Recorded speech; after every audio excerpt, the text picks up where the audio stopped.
धार्मिक है तो वो हिंदू और मुसलमान होने से मुक्त हो जाए, क्योंकि दुनिया में इन नामों के कारण ही धर्म का जन्म नहीं हो पाया। कोई 300 फेथ, कोई 300 संप्रदाय हैं सारी जमीन पर, और वे सब एक दूसरे के विरोधी, 299 प्रत्येक एक के विरोध में खड़े हैं। उनकी सारी ताकत आपस में लड़ती है और समाप्त हो जाती है। धर्म भी वैसे ही एक शक्ति है जैसे विज्ञान, और धर्म के सत्य भी वैसे ही यूनिवर्सल है, वैसे ही सार्वलौकिक जैसे विज्ञान के। लेकिन हम चूंकि अभी धर्म के जगत में बहुत पक्षपातपूर्ण हैं, और हमारी धर्म के संबंध में चिंतना भी कोई 3-4 हजार वर्ष पुरानी है, इसलिए वो चिंतना विज्ञान के समक्ष एक बल की भांति खड़ी नहीं हो पाती और निरंतर पराजित हो जाती है। तो कुछ 2-3 बातें इस संबंध में विचार करना जरूरी है। पहली बात तो ये कि मनुष्य चाहे बाहर कुछ भी खोजे, आज नहीं कल उसे भीतर की कमी और अभाव अखरना शुरू होता है। क्योंकि मैं चाहे कुछ भी पालूं, और कितने ही बड़े भवन और कितने ही बड़े उपकरण और कितने ही बड़े साधन जुटा लूं, लेकिन अगर मेरे भीतर मैं एक आनंदपूर्ण आत्मा की थिरक को अनुभव नहीं कर पाऊं, तो मैंने जो भी पाया है वो मेरे ही द्वारा पाया हुआ मेरे लिए बंधन हो जाएगा, और मैंने जो पाया है वो भी मुझे दुख देने लगेगा। क्योंकि सुख पाने की क्षमता एक दृष्टि, एक अप्रोच, एक कौन से व्यक्तित्व को खड़े होकर देखने की है। जब हम एक खास जगह से भीतर जीवन के चीजों को देखते हैं तो वे आनंददायी हो जाती हैं, और अगर भीतर से हमारा कोई आनंद के बिंदु पर खड़े होकर देखने की क्षमता और पात्रता न हो तो जीवन दुखदायी हो जाता है। एक सुबह एक आदमी ने एक गांव के बाहर बैठे हुए वृद्ध से आके पूछा, अपनी गाड़ी को रोककर, कि इस गांव के लोग कैसे हैं, मैं यहां निवास करना चाहता हूं। उस बूढ़े आदमी ने कहा, इसके पहले कि मैं बताऊं इस गांव के लोग कैसे हैं, क्या तुम कृपा करोगे कि उस गांव के लोग कैसे थे जिसको तुम छोड़ के आ रहे हो। उस आदमी ने कहा, उन लोगों का नाम ही लेते मेरी आंखों में आग जलने लगती है, मेरे हृदय में क्रोध की ज्वालाएं उठाती हैं। उन जैसे दुष्ट लोग तो जमीन पर खोजने असंभव। उस बूढ़े ने कहा, मित्र, इसलिए मैंने पूछा, इस गांव के लोग तो और भी बुरे हैं, मैं तो कोई 70 वर्ष से इनके बीच हूं, तुम कोई और गांव खोज लो, जिस गांव को तुम छोड़ के आ रहे हो उस गांव से भी बुरे लोग तुम यहां पाओगे। तो आदमी चला गया, और वो जा भी नहीं पाया था, उसी के पीछे एक और बैलगाड़ी आकर रुकी, कोई और यात्री, और उसने भी वही पूछा उस बूढ़े से, इस गांव के लोग कैसे हैं, हम यहाँ रुकना चाहते हैं, यहीं बस जाना चाहते हैं। उस बूढ़े ने कहा, पहले मुझे ये बताओ कि जिस गांव से तुम आते हो वहां के लोग कैसे। उस आदमी की आंखें खुशी से भर गई और आंखों में खुशी के आंसू आ गए, और उसने कहा कि उन लोगों की याद भी हृदय को बड़ी स्मृति से भर देती है। उतने भले लोग पृथ्वी पर कहीं खोजने कठिन।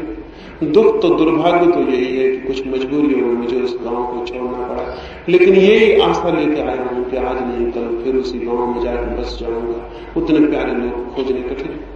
उस बूढ़े ने कहा, आओ तुम्हारा स्वागत है, मैं 70 वर्ष से इस गांव में रहता हूं, इस गांव के लोग तुम उस गांव से भी अच्छे पाओगे।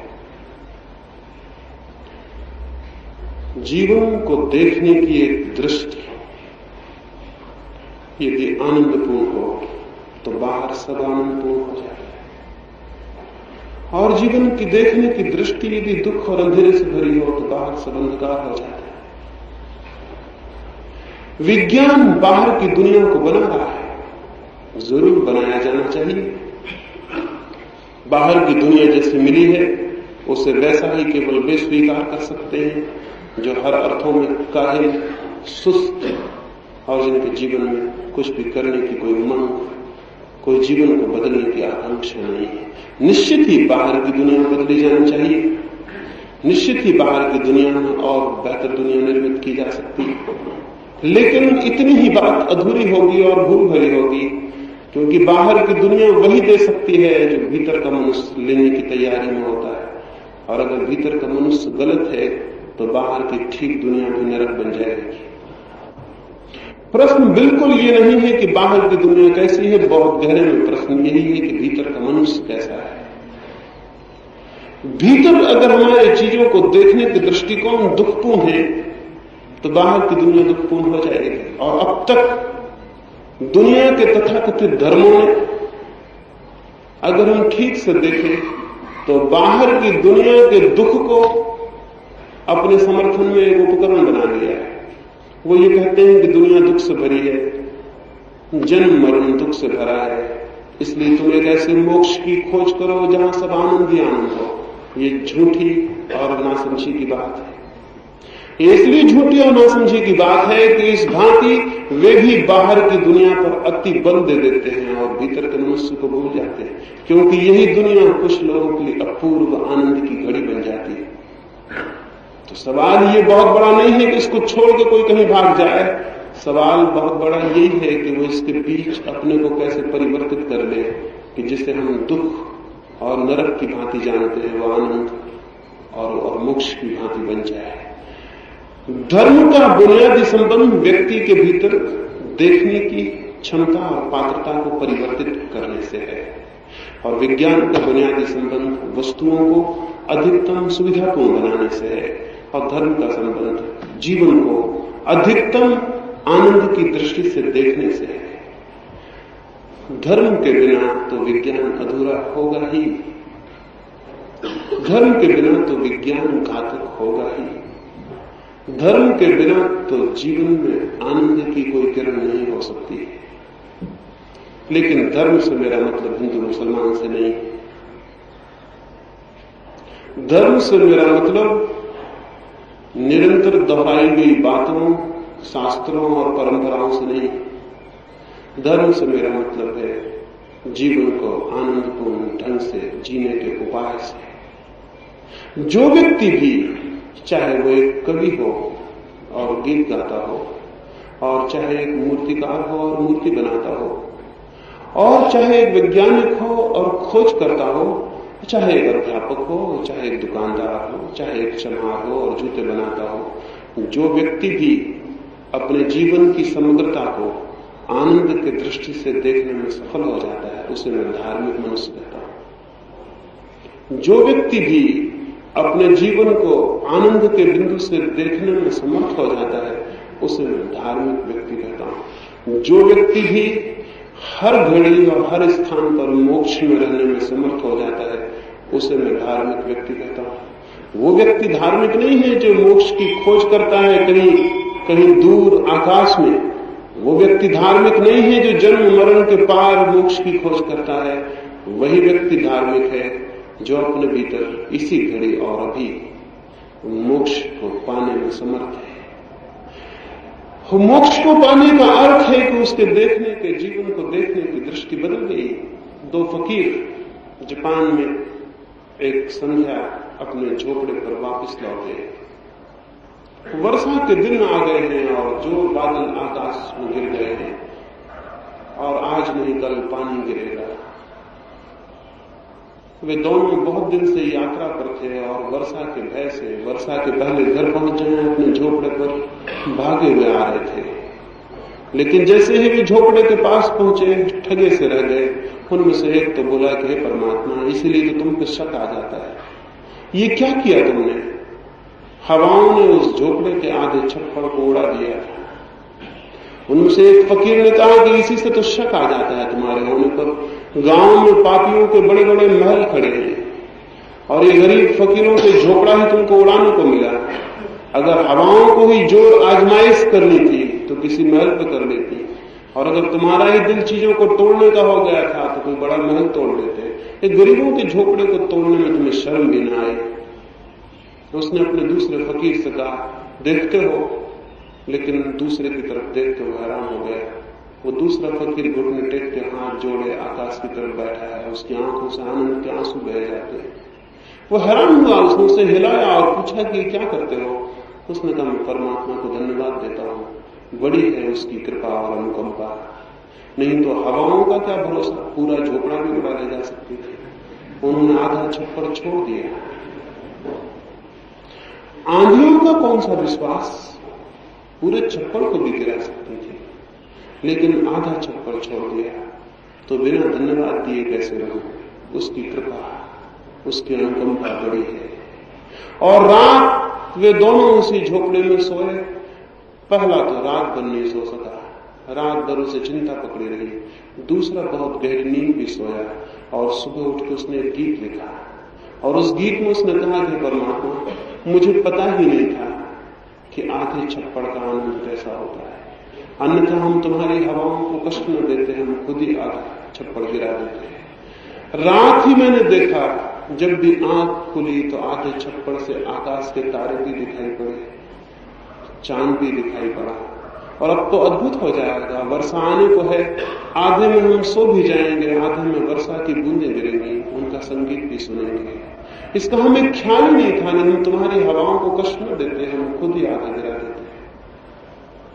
दूसरा भी रात उसी झोपड़े के नीचे था, लेकिन रात भर क्रोध में और गुस्से में था और रात भर चिंता में था। इन दोनों व्यक्तियों में दूसरे व्यक्ति को मैं धार्मिक कहता हूं, पहले व्यक्ति को धार्मिक नहीं कहता। जीवन को जो उसके आनंद और आलोक से भरे पहलू की ओर से देखने में समर्थ हो जाता है वो धार्मिक। और तब उसे कोई मोक्ष खोजना नहीं पड़ता, उसे मोक्ष मिल जाता है। और तब कहीं उसे दौड़ना नहीं पड़ता, वो जहां है वहीं, उसी जगह, उसी स्थिति, उसी दशा में वो उसे पा लेता है, जिससे पाए बिना जीवन कभी भी एक सौंदर्य, जीवन कभी भी एक धन्यता नहीं हो सकता है। धर्म से मेरा अर्थ है जीवन की आनंदपूर्ण दृष्टि को उपलब्ध कर लेना। विज्ञान से अर्थ है जो बाहर हमारे चारों तरफ फैला हुआ जगत है वो भी परमात्मा का है, वो जो पदार्थ है वो भी परमात्मा का है। उसके भीतर जो छिपे हुए राज हैं, वो जो सीक्रेट्स हैं, वो जो मिस्ट्रीज हैं, वो जो रहस्य हैं, वो खोज लेना। उन रहस्यों को खोजकर जीवन बहुत समृद्ध हो सकता है, लेकिन जीवन की अगर वो दृष्टि उपलब्ध ना हो जो चीजों से आनंद ले सकती है तो नहीं, तो फिर और जीवन दुखी हो जाएगा। भीतर दुख होगा और बाहर ताकत होगी तो और कठिनाई हो जाएगी। इसलिए धर्म के जो प्रचलित नाम है उनसे नहीं, बल्कि धर्म की जो मौलिक क्रांति है मनुष्य के मन में, उसको विचार करना चाहिए, उसको खोजना चाहिए और देखना चाहिए। इससे नहीं कि आप रोज मंदिर जाते हैं, इससे धार्मिक हैं। जिसको भी धोखा देना होता है धार्मिक होने का, वो रोज मंदिर जा सकता है, उसमें कोई बहुत कठिनाई नहीं है। इससे नहीं कि आप कैसे कपड़े पहनते हैं, हो सकता है आप लंगोटी लगा लें, इससे कोई धार्मिक होने का संबंध नहीं है। हो सकता है आप रोज सुबह उठ के गीता पढ़ते हो, इससे भी, या कुरान पढ़ते हो, धार्मिक होने का संबंध नहीं है। धार्मिक होने का संबंध है प्रतिक्षण जीवन को आप कैसा लेते हैं, एक आनंद की भांति या एक दुख की भांति। जीवन जैसा आपके सामने प्रकट होता है वो एक प्रेमपूर्ण आमंत्रण की भांति या एक बोझ की भांति।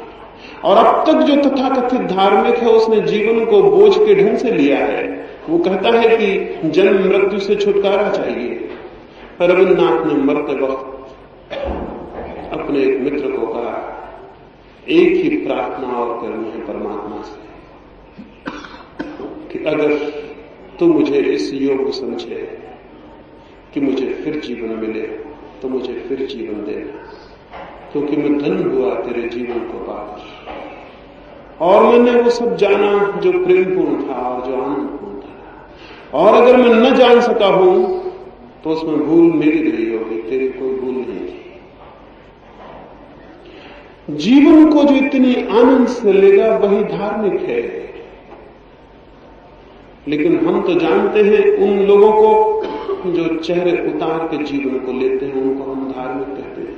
उदास और गंभीर नहीं, वे रुग्ण हैं। उदास और गंभीर व्यक्ति रुग्ण हैं। आनंदित और प्रफुल्लित और जिसके प्राण किसी गीत से गूंज रहे हों और किसी संगीत से। चीन में 3 फकीर हुए, उनका नाम ही 3 लाफिंग सेंट्स हो गया है, 3 हंसते हुए फकीर। वे जिस गांव में गए उस गांव में उन्होंने कोई उपदेश नहीं दिया। उस गांव के चौरस्तों पर खड़े होकर बस वे हंसने लगे, और तीनों इतने जोर से हंसते और उनकी हंसी ऐसी मुक्त और ऐसी आनंदपूर्ण कि सारे गांव में धीरे धीरे हंसी की लहर फैल जाती। और जितने दिन तक वे उस गांव में रहते, उस गांव में लोग हंसते ही रहते, और उस हंसी में वे कुछ जान पाते। जीवन को जो गंभीरता से लेता है वो जान नहीं पाता। जीवन को तो बच्चों जैसी सरलता से और आनंद से लेता है वही जान पाता है। उनमें से एक फकीर मरा तो गांव के लोगों ने कहा कि अब तो निश्चित ही उसके दो साथी उदास हो जाएंगे और दुखी हो जाएंगे। लेकिन वे दो साथी सुबह ही नाचते हुए गांव में निकले।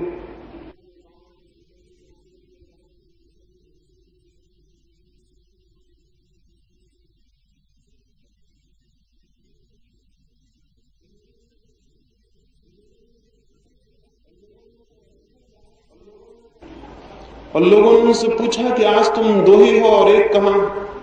तो उन्होंने कहा वो एक तो बहुत धन्यभागी है, वो हमसे पहले बड़ी यात्रा पर निकल गया और अब हम उसको नाच के और गीत गा के विदा देने की तैयारी कर रहे हैं, क्योंकि जिसके साथ इतने आनंद के क्षण बिताए उसे उदास और आंसू भरी आंखों से विदा देना मित्रता के प्रति घात होगा। अब हम नाच के और गीत गा के तैयारी कर रहे हैं और हंस के कि हम उसे हंसते हुए विदा दे सकें। और वो जो आदमी मर गया था उसने सोचा कि जब मैं मर जाऊंगा लोग मुझे बहुत प्रेम करते हैं, वे जब मुझे चिता पे चढ़ाएंगे तो बहुत दुखी हो जाएंगे और ये शुभ न होगा कि उनके दुख में मैं विदा लूं। तो उसने अपने साथियों से कहा कि तुम मेरे वस्त्र मत उतारना, मैं जिन वस्त्रों में मरूं उन्हीं वस्त्रों में मुझे चिता पे चढ़ा देना। अंतिम उसकी इच्छा थी तो वैसा ही किया गया। गांव भर उदास था। वे दो मित्र तो नाचते हुए गीत गाते हुए मरने तक गए, लेकिन गांव भर उदास था। लेकिन फिर जैसे ही उसकी लाश चिता पर रखी गई, धीरे धीरे हंसी फैलने लगी और उस कब्र के उस चिता के आसपास इकट्ठे लोग हंसने लगे और नाचने लगे। क्या हुआ?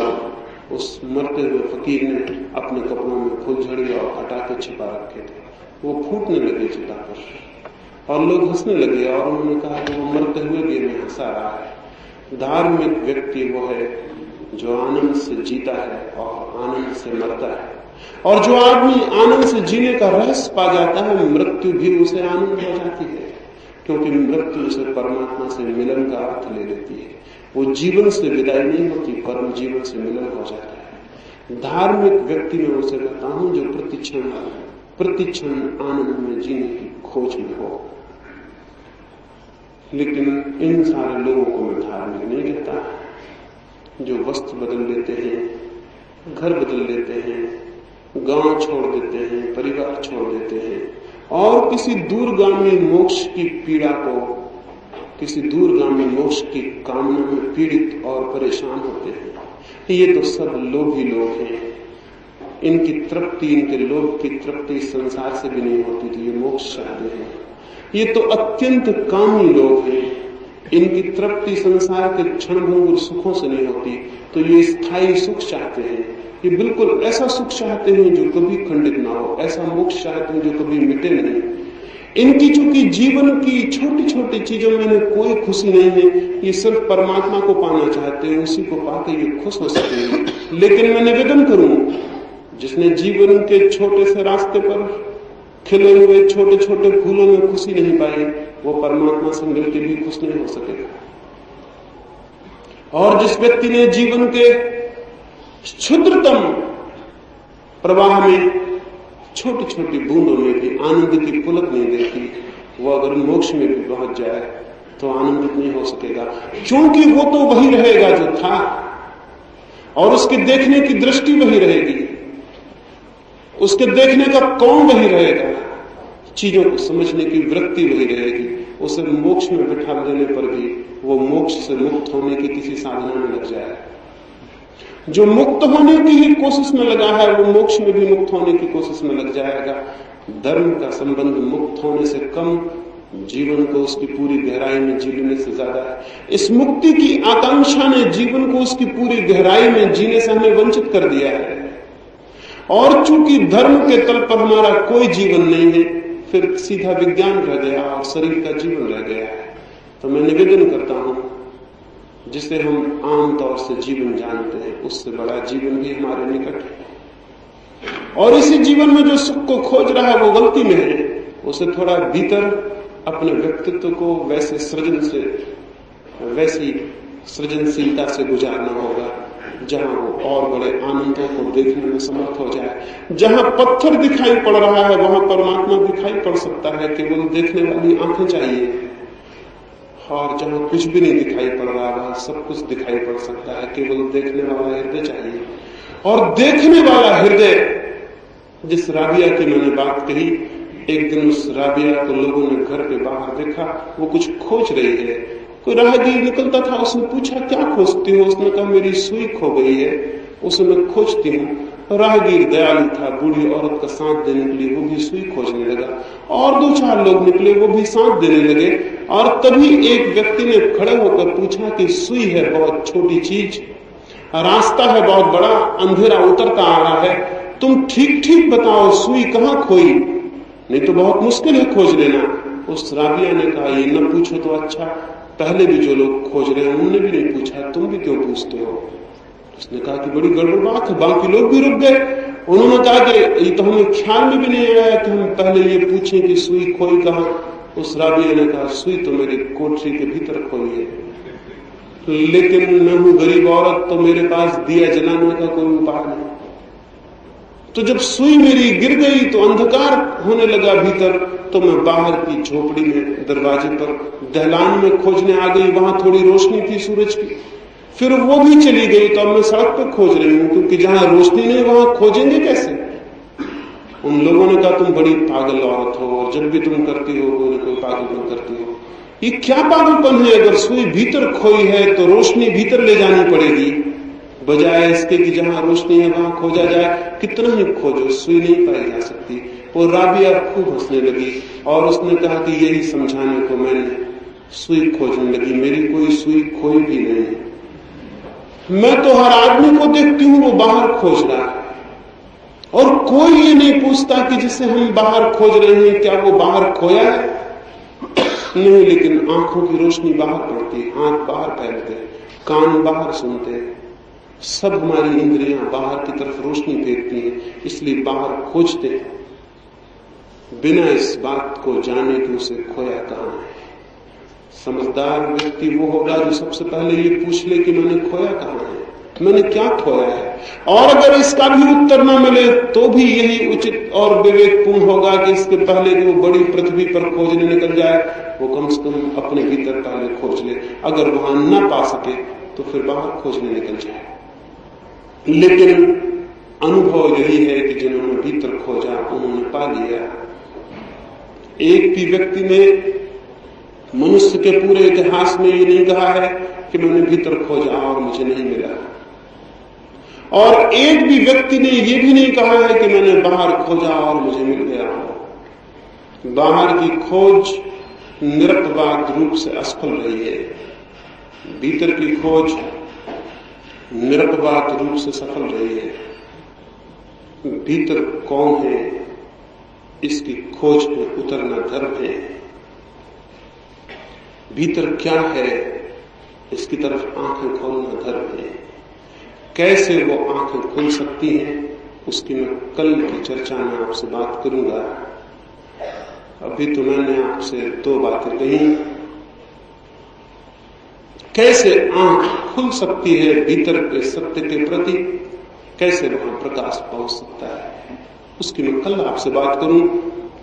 एक बात अंत में जरूर आपसे कह दूं कि चाहे शास्त्र कुछ कहे, चाहे सदगुरु कुछ कहे, जब तक खुद की आंख न खुल जाए तब तक धर्म का कोई अनुभव नहीं होता।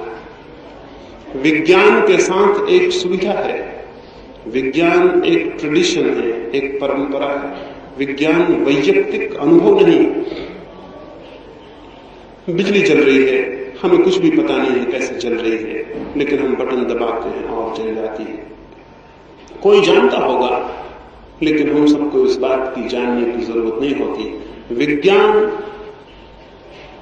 प्रत्येक व्यक्ति को जानने की बात नहीं है, प्रत्येक व्यक्ति उपयोग कर सकता है। धर्म के साथ उल्टी बात है, धर्म को प्रत्येक व्यक्ति को जानना होता है तो ही उपयोग कर सकता है, अन्यथा उपयोग नहीं कर सकता। धर्म बिल्कुल निजी, बिल्कुल इंडिविजुअल, बिल्कुल वैयक्तिक अनुभव है। जैसे प्रेम का अनुभव है, वैसे ही परमात्मा का अनुभव अत्यंत वैयक्तिक। किसी दूसरे के अनुभव से कुछ भी आंख नहीं खुलती और किसी दूसरे के अनुभव से कुछ भी पता नहीं चलता। एक अंधे आदमी के सामने हम प्रकाश की बातें करें, उसे कुछ भी पता नहीं चलता है, लेकिन आंख खुल जाए तो वो प्रकाश को जान लेता है। इसलिए धर्म अत्यंत व्यक्तिगत दर्शन है। खुद की आंख खुल जाए तो ही हम जान सकते हैं, तो ही, और कोई दूसरा उपाय नहीं। उधार और दूसरों से सीख के धर्म के जगत में कुछ भी नहीं हो सकता। इसलिए तो विज्ञान विद्यापीठ में और विश्वविद्यालय में पढ़ाया जा सकता है, धर्म नहीं पढ़ाया जा सकता। पढ़ाने का कोई उपाय नहीं है। विज्ञान एक सामूहिक संपत्ति बन जाता है, धर्म निरंतर वैयक्तिक अनुभव है।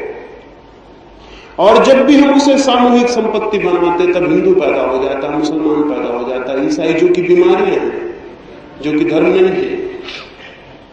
जब भी हम धर्म को सामूहिक बनाते हैं तब एक ऑर्गेनाइजेशन खड़ा हो जाता है जो कि खतरनाक सिद्ध होता है। और स्मरण रखें, जब भी कोई ऑर्गेनाइजेशन होता है तो शैतान सबसे पहले उसको कब्जा कर लेता है।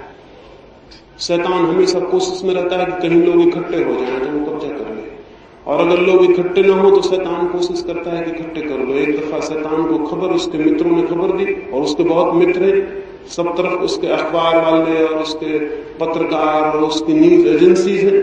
उन्होंने एक दफा शैतान को खबर दी कि एक आदमी को सत्य उपलब्ध हुआ जा रहा है। शैतान अपने साथियों को लेकर भागा। रास्ते में ही उसके आके और मित्रों ने खबर दी कि अब व्यर्थ जा रहे हैं, उसको तो सत्य उपलब्ध हो गया। शैतान बोला तब जल्दी जाओ और गांव में खबर कर दो, गांव गांव में ढोल पीट कर खबर कर दो कि फला आदमी को सत्य उपलब्ध हो गया है, ताकि लोग उसके आसपास इकट्ठे हो जाएं और लोगों में ऐसा जोश भरो कि वो संगठित हो जाएं। बस वो संगठित हुए कि सत्य मर जाएगा, क्योंकि सत्य तो बिल्कुल वैयक्तिक है, और जहां संगठन खड़ा हुआ वहां उपद्रव। शैतान परेशान नहीं हुआ, उसने गांव में खबर कर दी, लोग इकट्ठे होने लगे, भीड़ लगने लगी, और उन्होंने एक संगठन बना लिया, और संगठन के भीतर वो जो सत्य का दिया जला था वो विलीन हो गया। सभी संगठनों ने सत्य की हत्या की है। धर्म है बिल्कुल वैयक्तिक, उसका ऑर्गेनाइजेशन से, समूह से, संगठन से कोई वास्ता नहीं। उसका तो प्रत्येक व्यक्ति की उसकी निजी चेतना में उतरने से वास्ता है। और वे आंखें कैसे उस सत्य की तरफ उठ जाएं, उसकी मैं कल आपसे बात करूं। मेरी इन बातों को इतनी शांति और प्रेम से सुना है, उससे बहुत बहुत अनुग्रहित हूं। परमात्मा विज्ञान में तो सबको सहज ही खड़ा कर दिया है उसने, वो धीरे धीरे सभी को धर्म में भी खड़ा कर सके, इसकी प्रार्थना करता हूं। सबके भीतर बैठे परमात्मा के लिए मेरे गुण स्वीकार करें।